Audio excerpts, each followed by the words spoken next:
You young folks have it so easy.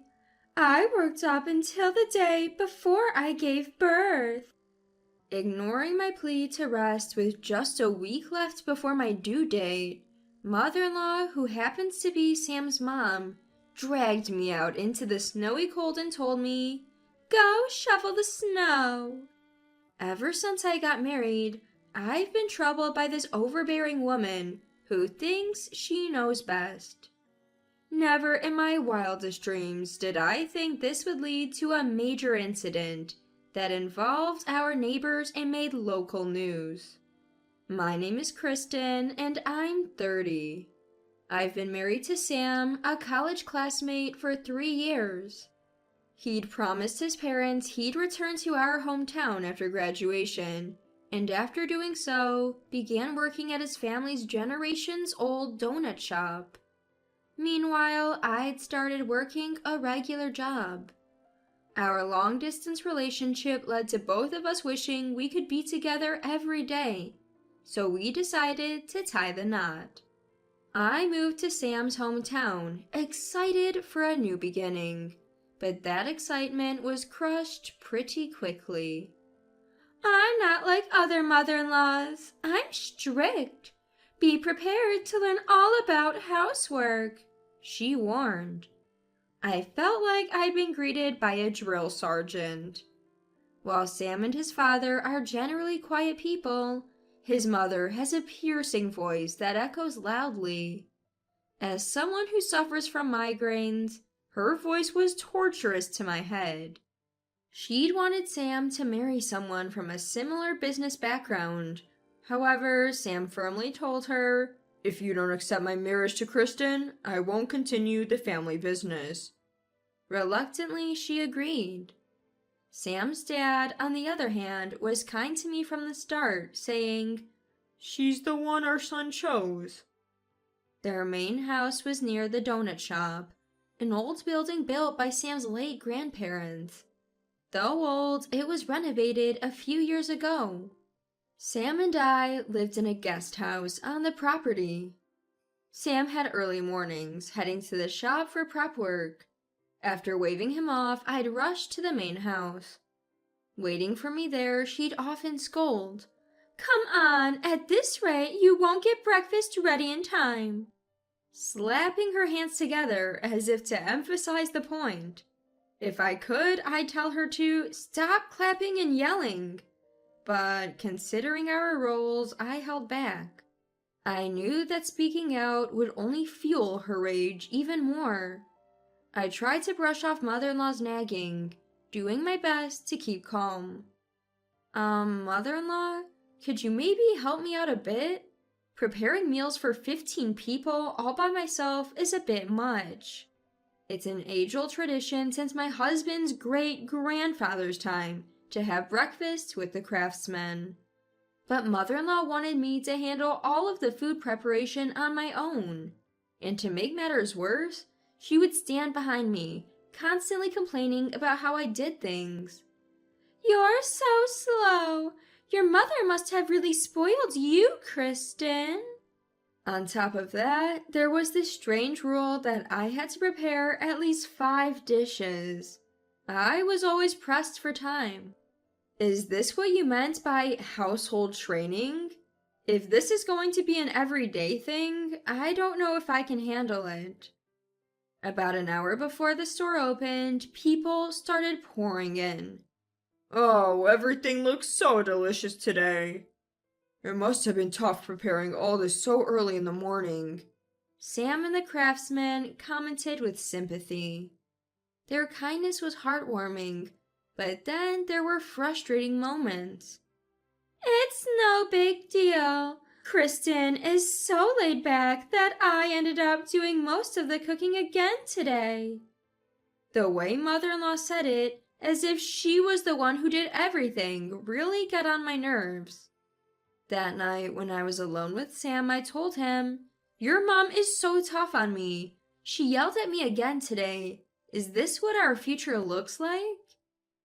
Seeing me so disheartened, he replied, "I'm really sorry about my mom. She seems energetic at the store, but she's actually a very shy and quiet person. She's just been trying too hard since you came. I found it hard to believe since I had only seen this side of mother-in-law. Still, knowing Sam was on my side gave me strength. The thought of getting a divorce because of mother-in-law's mistreatment never crossed my mind. Plus, it wasn't all bad. Thanks to mother-in-law's guidance, my cooking skills improved significantly. The elderly couple next door always greeted me with warm smiles. The butcher was super friendly, and the florist loved to chat so much that when she started, it'd be hard to leave for at least an hour. Even mother-in-law had her moments. It was a community filled with kind people. Although mother-in-law can be quite harsh at times, I thought. And then there was this one day. Wow, look at all the snow! I've never seen so much snow in my life! I was incredibly excited by the winter wonderland spread out before me. You see, I was born in the southern part of Texas, where it hardly ever snows. If it did, it'd be sleet, or at best, a few inches of snow. And that's a rare occurrence, maybe once in several years. Hey Sam, want to build a snowman? Watching me gleefully play in the snow like a child, Sam looked on with an affectionate smile. From the main house, mother-in-law must have been observing because she commented, "At your age, it's quite embarrassing to get so excited over a bit of snow. Don't you worry about the neighbors hearing you carry on like that? It's so undignified." After her snide remark, she retreated back to her house. Standing next to Sam, who had a look of disbelief towards my mother-in-law's comments, I blurted out, "Hey, Sam, please don't expect me to take care of mother-in-law in her old age, okay?" It was a comment I hadn't meant to voice out loud. Time flew by, and 3 years into our marriage, there was a big change in our lives. I was pregnant. Having undergone several hospital treatments to conceive, the news brought immense joy to our hearts. Come to think of it, the one thing my mother-in-law hadn't complained about was the topic of children. When I broke the news, she exclaimed, "Oh my! Really? That's wonderful! Kristen, make sure you don't catch a cold, okay?" Her unusually bright smile caught me off guard. However, it was short-lived, as she quickly reverted to her typical demeanor and added, "Well, I still expect you to keep up with the housework." I was constantly baffled by her ever-changing emotions. I phoned my parents to share the news. Amidst their congratulations, my mother hesitated. "Kristen, I'm sorry, but giving birth at our place might be difficult." To which I replied, "It's okay." I understood her concerns. My paternal grandfather lived with them, and they were already stretched thin looking after him. It wouldn't be practical for me to return there, baby in tow. My morning sickness wasn't too severe, but due to anemia, even preparing breakfast became a struggle. Noticing this, my mother-in-law sighed. "All right, move aside." She pushed me into a chair, grumbling, but took over breakfast preparations. "Thank you, mother-in-law," I said, to which she retorted, "I'm not doing this for you, just couldn't stand watching you struggle." Yet, in her actions, I felt a hint of unexpected kindness. As my pregnancy progressed, by the 3rd trimester, I was relieved from both cooking and going to the store. Though I'd have loved to say that this time was stress-free, my mother-in-law would pop by regularly to check on me. "Just making sure you aren't slacking off," she'd grumble. Still, she'd bring over both breakfast and lunch, a routine that continued until a week before my due date. You know, mother-in-law is genuinely kind-hearted, I mused, hoping to bridge the gap between us.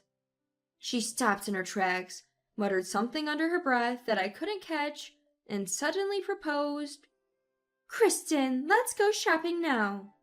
She was insistent that a little exercise would be good for me and practically dragged me outside. Even when I expressed I want to rest at home, she snapped. "You're so noisy. I worked until the day before I gave birth, you know. Young people these days are so spoiled." She forcefully took the keys from me, locked the door, and commanded, "Wait here, I'm bringing the car." All I want is a break. But then mother-in-law did something unbelievable. As she got into her car, she rolled down the window and declared, "Shovel the snow and do some work. You're not getting back in until you're done." With that, she drove away. Stunned by the unexpected turn of events, I froze for a few seconds before snapping back to reality. Wait, what? No way. I need to get back inside. Reaching into my pocket, I realized the house keys were missing. Recalling that she had taken them, a cold dread washed over me. I couldn't even call for help because I'd left my phone inside. Reluctantly deciding to walk to a nearby donut shop, I felt something wrong with my body. How much time had passed? My returning mother-in-law must have been shocked. An ambulance was parked on our property. Surrounding me were doctors, nurses, and a few neighbors. Sam and my father-in-law rushed over, their faces filled with concern. Above me, voices rang out. Who in their right mind would lock out Kristen, who's about to give birth? I'm so sorry. Mother-in-law apologized as the two of them scolded her. But honestly, I had bigger things on my mind. Frustrated by the noise, I shouted, "Enough! Save the lectures for later." A doctor chimed in, "Please be quiet, she's about to give birth." I had just started walking to the shop when I felt warmth between my legs, realizing immediately that my water had broken. Panicking, I cried out, and an elderly couple from next door came to my aid. A major event was happening nearby, and the ambulance got stuck in traffic. Our neighbor used to be a certified professional midwife, one of them mentioned, and it felt like a miracle when a friend arrived to help. By the time the ambulance arrived, I was fully dilated. By then, Sam and the others had also arrived, and I ended up giving birth at home. Minutes later, our long-awaited child was born, crying heartily. The baby and I were immediately transported by ambulance. A TV crew covering the nearby event happened to pass by our home. That evening, our story titled, "A Local's Miracle Birth," aired for a few minutes on local news. A few days later, someone came to visit me in the hospital. "Kristen, With tears on the brink of spilling, mother-in-law stood before me. I gazed at her, then said, "Did you see the baby? She looks just like Sam, a beautiful little girl." Having peeked into the nursery, mother-in-law nodded. "But, I was terrified thinking that she might not have made it. Do you truly understand the gravity of what you did, mother-in-law?"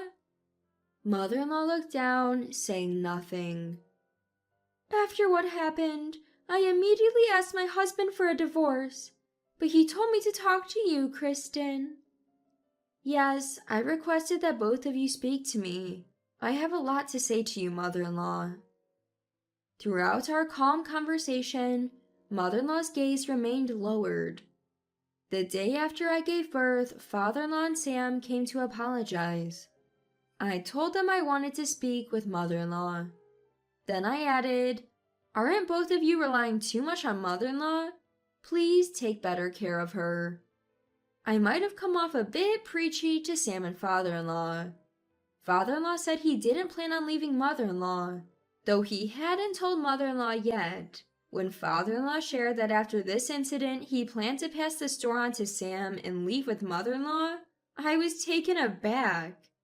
They told me the final decision was mine. Mother-in-law, my parents, especially my dad, were vibrant and respectful. I was strictly disciplined growing up, which made me resilient. Mother-in-law slightly lifted her face as if asking, "What's this about?" Her eyes were swollen and red, probably from crying. Even with my upbringing, harsh words or passive-aggressive remarks still hurt. I never met Sam's grandmother, but I think you don't need to force yourself to act like her. At my words, mother-in-law suddenly looked up, her eyes wide. In fact, I had realized a while ago that mother-in-law might actually be a kind person at heart. And that's because our town is full of chatty people. People used to say that Carla, right after her marriage, was lively and always smiling like you are now. But the previous owner was quite stern. The one who shared that story with me was the owner of the flower shop. Turns out the donut shop was originally started by Sam's late step-grandmother's parents. Sam's mother, who married the only son of the family, father-in-law, was brought up with strict guidance from them. The late step-grandmother always used to say, "Are you trying to run this store into the ground?" Apparently, Sam's mother struggled for a long time to have a child, and Sam was the child she finally had. When Sam introduced me, a woman from an ordinary family just like her, she was really flustered. "Never let the shop fail." Those words haunted her even after her stepmother passed away. "I was strict with you because I didn't want you to run away, thinking you've had enough of me," she told me. I responded, "That wouldn't happen. I love Sam. But you loved father-in-law too. That's why you're still here, right?" I gave her a little smile, and tears streamed down her face. "The previous owner always told me to show dignity and not to laugh too much. So when you mentioned that I was kind that day, I heard her voice in my head telling me to be more stern. Silly, right?" After thinking for a bit, I said, "I'm not sure what the right way to be an owner is, but as a customer, I'd prefer a smiling face." Mother-in-law with a stern face wasn't bad, but when she smiled upon hearing I was pregnant, she looked wonderful. That's how she should always be. "I have a few requests, mother-in-law. Let's prepare breakfast together. And you don't need to raise your voice. I can hear you just fine. Oh, and I don't like it when you clap your hands, and—" "Wait, there's more, Kristen?" We both burst into laughter. Years later, I still work at the donut shop. "Mother-in-law, how many more omelets should I make?" "Well, Sarah eats a lot, so maybe make 2 more? Could you, dear?" Our daughter Sarah, born from that time, is now 4 years old. Mother-in-law has become more affectionate towards me. Every morning we cook breakfast together cheerfully. What used to be a quiet dining table is now so lively. It's almost too noisy, and even the staff seem happy about it. That day, the reason mother-in-law was late was because she got caught up chatting with the flower shop owner and then got stuck in traffic on her way home. Rumors spread for a while that mother-in-law had kicked me out, but I quickly set things straight. That's not what happened. I just forgot I gave mother-in-law a key. Word spread fast from the florist owner, and any bad talk about mother-in-law disappeared. My father-in-law began spending more time with mother-in-law. He left the store in Sam and the craftsman's hands, and the two of them started going out together more often. People in town began to say, "Carla seems brighter lately, like she's shaken off a bad spirit." New customers flocked in, and business was booming. Every winter, the town is blanketed in snow. "It's piled up again this year. Sarah, are you up for our annual competition?" I say with a grin, and my daughter Sarah responds with determination. "I won't lose." "Oh boy," Sam mutters as he steps outside. Our yearly snowman building contest begins. From the main house, mother-in-law emerges saying, "I'm on Team Sarah." Sarah's words make mother-in-law smile brightly. "Maybe I'll just watch." Mother-in-law says playfully, to which I respond, Mother-in-law, you can't forget our promise. With a smile I add, and don't worry about me. But Sam, instead of standing there, grab an extra jacket for me. I had made a request to mother-in-law at the hospital after that fateful day. When Sarah grows up, I want you to make snowmen with her. I hope you'll be the kind and loving grandmother I know you can be. I remember how she had cried hearing those words. Now I'm expecting our second child. We recently found out it's a boy, and Sarah will soon have a little brother. Every day, Sarah lovingly strokes my belly, impatiently asking, Is it time yet? I'm sure she'll be a great big sister. I don't plan on going back to my hometown for the delivery this time. After Sarah was born, mother-in-law often supported me with child rearing during her breaks from work. She's already looking forward to the arrival of the newborn, saying, It's been a while, I can't wait. She's become a second mother to me, someone I deeply rely on. Despite the challenges, I plan to enjoy my life here, with the land and its people.